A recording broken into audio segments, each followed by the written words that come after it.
And we're now moving to Senator Whish-Wilson. Thank you. Could I just pick up on the payday lending, Mr Medcraft, and can you provide an update on your recent report and where you're at with Peter? Payday lending practices. Yeah. Okay.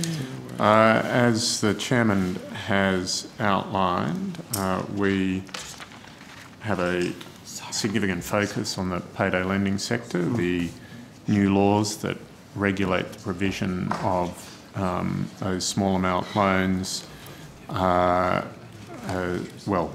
less than 2 years old, and we've focused on ensuring that they're contributing to improving standards in that sector, and that's where we and why we undertook our report to test how the industry was performing against those new requirements, and we found a pretty mixed response, but in some areas quite a disappointing level of compliance with some of the key provisions, including the suitability test. So we're following up with the industry on that. We also have a range of follow-up investigations underway in this area, and if you'd allow me, I'd like to just briefly touch on a few. ASIC's enforcement action has resulted in around $2 million in refunds in the payday sector to more than 10,000 consumers who have been overcharged since taking out a payday loan.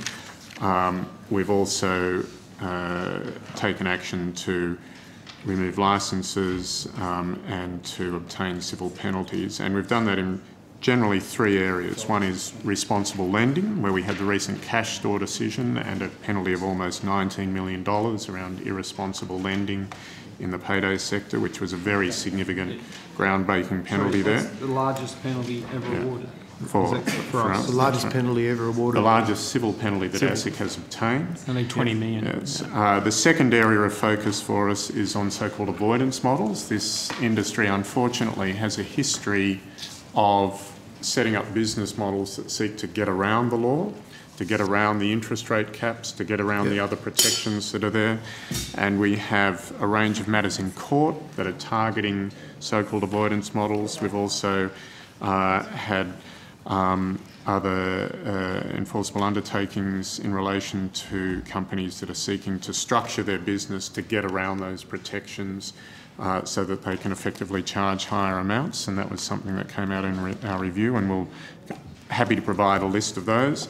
And then the third area that we're focusing on in the payday sector is around misleading advertising and misleading fees, and we've taken a series of actions there against companies including Paid International, Nimble, Fair Finance, Fair Loan, so on. Cash Train. Yeah. So those are the three areas: responsible lending, avoidance models where people are attempting to get around the law, and misleading advertising and fees. We are talking to Treasury and Government about the upcoming review of how the new payday laws are working and to test whether they're doing the job that we expect them to. So for us, it's a major focus area because, as you all understand, this is an area that involves some of the most vulnerable and low-income consumers in the country. So it's a priority area for us. I've got to say, it's almost like someone gave me my list of questions. I think I've ticked just about every box there. But could I ask you, though, in relation to the Act? Years of experience have helped us. That's right. Proper planning. I mean, can you say whether I know you've had discussions with government whether the Act, you think the Act provides adequate levels of protection, and do you believe that the Act provides ASIC with adequate measures to take action? I mean, how come?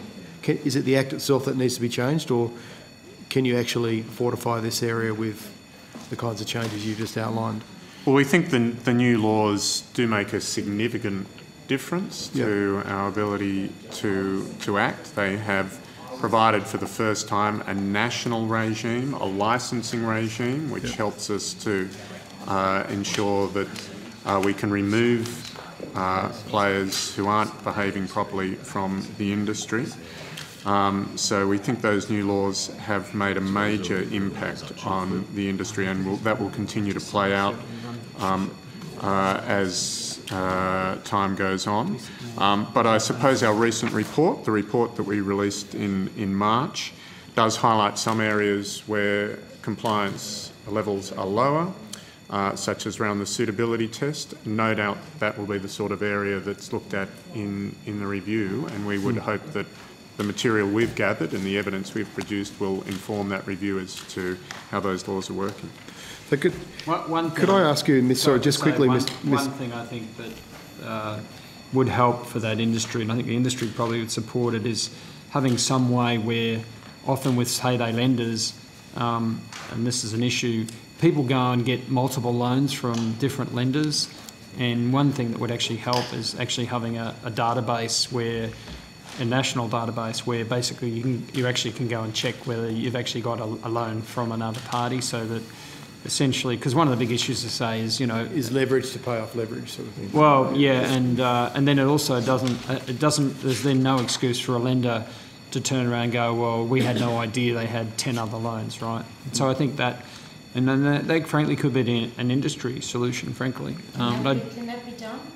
Well, it's done in the United States. It's done in the Why can't we do it here? Sorry? Why can't Well, I think we do it's it? something that certainly I think the industry should think about if they want to be responsible lenders, and if you don't want to be having people who, because at the end of the day you want to get your money back, right? Yeah. So it's something that I think they certainly, I know they have been looking at. It's certainly something I think will be good for everybody, frankly.